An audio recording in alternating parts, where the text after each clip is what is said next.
नमस्ते दोस्तों, स्वागत है आपका हमारे चैनल एसटीएच में। आज हम आपको हड्डियों की कमजोरी और कैल्शियम की कमी से संबंधित सभी महत्वपूर्ण सवालों के जवाब देने की पूरी कोशिश करेंगे।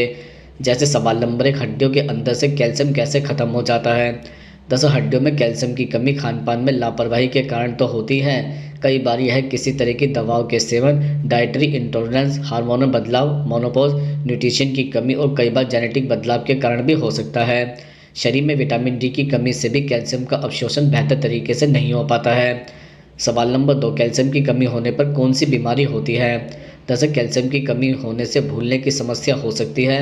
लोग छोटी छोटी चीज़ें भूलने लगते हैं और हर बात याद रखना मुश्किल भरा हो जाता है। इसके अलावा कैल्शियम की कमी होने पर मांसपेशियों में ऐंठन, जकड़न, अकड़न जैसी समस्या होने लगती है। यह आमतौर पर पैरों या पंजों में होती है, जो दर्दनाक होता है। इसके अतिरिक्त हड्डियों में कैल्शियम स्टोर होता है, जो उन्हें मजबूत बनाने का काम करता है। कैल्शियम की कमी होने पर शरीर हड्डियों से कैल्शियम सोखने लगती है और धीरे धीरे यह कमज़ोर हो जाता है। इससे उठने बैठने चलने में दर्द होने लगता है। इसके साथ ही कैल्शियम की कमी से शरीर में कमजोरी, चक्कर आना और ब्रेन फॉग आदि होने लगता है। इससे किसी काम पर फोकस करने में मुश्किल होने लगता है। कैल्शियम की कमी होने से नाखून खराब होने लगता है और यह टूटने लगता है। कई बार नाखून पर पीले या सफ़ेद दाग भी आने लगते हैं। इसके अलावा कैल्शियम की कमी से दांतों से भी कैल्शियम सोखने लगता है, जिससे यह टूटने और गिरने लगता है।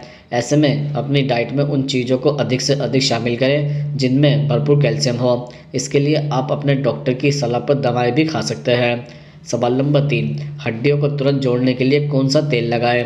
दरअसल जैतून का तेल हड्डियों के लिए बहुत फ़ायदेमंद है। इसमें एंटीऑक्सीडेंट जैसे कई गुणकारी तत्व पाए जाते हैं, जो हड्डियों को मजबूत बनाते हैं। जैतून के तेल से अगर हड्डियों की हल्की मालिश की जाए तो मसल्स की सूजन और ऐंठन की परेशानी दूर हो जाती है। इसके अलावा नीलगिरी के तेल में कई औषधीय गुण समाये हैं, जो दर्द से राहत देने में कारगर है। नीलगिरी के तेल में एंटी इन्फ्लेमेटरी प्रॉपर्टीज़ पाई जाती है, जो सूजन को कम कर देती है। इस तेल की मसाज करने से हड्डी टूटने का दर्द छूमंतर हो जाता है। इसके साथ ही फ्रैक्चर वाली जगह पर तिल के तेल की मालिश करने से दर्द और सूजन में राहत मिलती है। तिल का तेल गर्म करके फ्रैक्चर वाली जगह पर मालिश करनी चाहिए। इसके अतिरिक्त पुदीने का तेल हड्डियों का दर्द दूर करने में काम आता है। पुदीने के तेल की मालिश से मसल में ब्लड का सर्कुलेशन बेहतर तरीके से होने लगता है। इससे दर्द और सूजन कम हो जाती है। पुदीने को पीसकर दर्द वाली जगह लगाने पर आराम मिलता है। सवाल नंबर 4, क्या चूना खाने से कैल्शियम की कमी दूर हो जाती है। दरअसल 40 से 45 उम्र तक जो कुछ भी हम खा रहे हैं, उसी में से हमें कैल्शियम मिलता रहता है। खासतौर पर महिलाओं को जैसे ही मेनोपॉज होने लगते हैं, वैसे ही उन्हें कैल्शियम डाइजेस्ट होना कम हो जाता है। फलों और सब्जियों से मिलने वाला कैल्शियम आपके लिए पर्याप्त नहीं होगा। अब आपको ज़रूरत पड़ती है कि बाहर से कैल्शियम लें। ऐसे में आप चूना खा सकते हैं, क्योंकि इसके अतिरिक्त बाहर से कैल्शियम इसी से मिलेगा। इसके अलावा हम आपको यह भी बता दें कि गेहूं के दाने के बराबर चूना खाएं, इससे ज़्यादा नहीं। इसे दही, मट्ठा या पानी के साथ भी खा सकते हैं।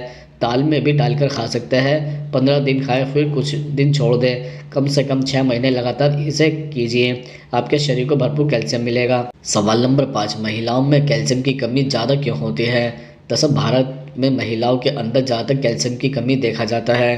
प्रेगनेंसी के दौरान औरतों में सबसे अधिक कैल्शियम की कमी होती है। ऐसे में डॉक्टर से परामर्श करके कैल्शियम की खुराक लेना न भूलें। डिलीवरी होने के बाद भी औरतों में कैल्शियम की कमी देखी जाती है, इसलिए प्रेगनेंसी के दौरान और डिलीवरी के बाद भी कैल्शियम की खुराक को सही मात्रा में लेना आवश्यक है। वहीं कैल्शियम युक्त आहार को अपनी डाइट चार्ट में जरूर रखें। दरअसल महिलाओं में कैल्शियम की कमी होने से PMS बढ़ जाता है, जिससे पीरियड्स के दौरान अधिकतर पीड़ा झेलना पड़ता है। सवाल नंबर 6, कैल्शियम की कमी को पूरा करने के लिए क्या खाएं। दरअसल कैल्शियम की कमी को दूर करने के लिए खाने में दूध, दही और पनीर जरूर शामिल करें। कैल्शियम की दैनिक जरूरत पूरा करने के लिए दूध और उनसे बनी चीज़ें अच्छा सोर्स है। इसके अलावा सोयाबीन में कैल्शियम और आयरन भरपूर होता है। सोयाबीन में पाए जाने वाले तत्व से हड्डी रोग में फ़ायदा मिलता है। हड्डी को मजबूत बनाने और रोग प्रतिरोध क्षमता बढ़ाने के लिए सोयाबीन बहुत ज़रूरी है। आप खाने में टैफू शामिल भी कर सकते हैं। इसके साथ ही बादाम को सुपरफूड कहा जाता है। बादाम में कैल्शियम भी पाया जाता है। रोज़ बादाम खाने से आप शरीर में काफ़ी हद तक कैल्शियम की कमी को पूरा कर सकते हैं। इसके अतिरिक्त आपको अपनी डाइट का अहम हिस्सा सब्जियों को बनाना चाहिए। खासतौर से हरी सब्जियों में भरपूर विटामिन और मिनरल्स पाए जाते हैं। आप हरी पत्तेदार सब्जियां, बीन्स, ब्रोकली को अपने भोजन में शामिल करें। बीन्स और ब्रोकली में काफ़ी मात्रा में कैल्शियम और प्रोटीन होता है। सवाल नंबर 7, हड्डी मजबूत करने के लिए कौन सा फल खाना चाहिए? दरअसल केले में मैग्नीशियम भरपूर रूप से होता है, जो हड्डियों और दांतों की संरचना के विकास में महत्वपूर्ण भूमिका निभाता है। अगर आप अपनी हड्डियों को मजबूत बनाए रखना चाहते हैं तो केले को नियमित के आहार में शामिल करें। इसके अलावा हड्डियों के लिए संतरा भी फायदेमंद हो सकता है। संतरे में जूस में भरपूर रूप से कैल्शियम और विटामिन डी पाया जाता है, जो हड्डियों की मजबूती में योगदान रखता है। इसके साथ ही पाइनएप्पल यानी अनानास पोटेशियम से भरपूर होता है। पोटेशियम हड्डियों से कैल्शियम की कमी को कम कर सकता है। अनानास कैल्शियम और विटामिन ए से भरपूर होता है। इसके अलावा सेब में कैल्शियम और विटामिन सी भरपूर रूप से मौजूद होता है। यह दोनों तत्व शरीर में कोलेजन के निर्माण और हड्डियों के नए टिश्यू के निर्माण में मदद कर सकते हैं। अगर आपकी हड्डियां कमजोर हो रही है तो नियमित रूप से अपने आहार में एक सेब को जरूर शामिल करें।